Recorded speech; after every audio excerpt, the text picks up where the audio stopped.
How to use Pixel Magic Eraser on iPhone. Hi guys, so in this video I'll teach you how to use Pixel Magic Eraser on iPhone. So if you want to learn how it's done, just watch this video until the very end. It's pretty quick and simple, so let's go. So to do that, just head over to your app store and then search for Google Photos.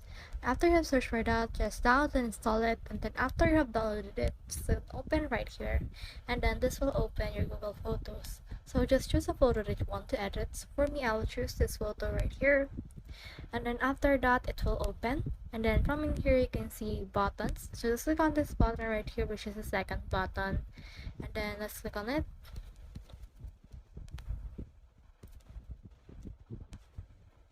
And then in here you can see suggestions like enhance, warm, crop, adjust, filters, and all of that.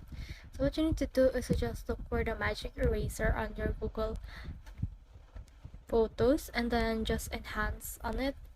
And then after you have done that, you can just choose an element on this photo that you want to remove, and then remove it by using that magic eraser. So that's the whole process. I hope this video helped you to use Pixel Magic Eraser on iPhone. If you have questions or comments, can you put in the comment section below? And if not, don't forget to subscribe and like. Thanks!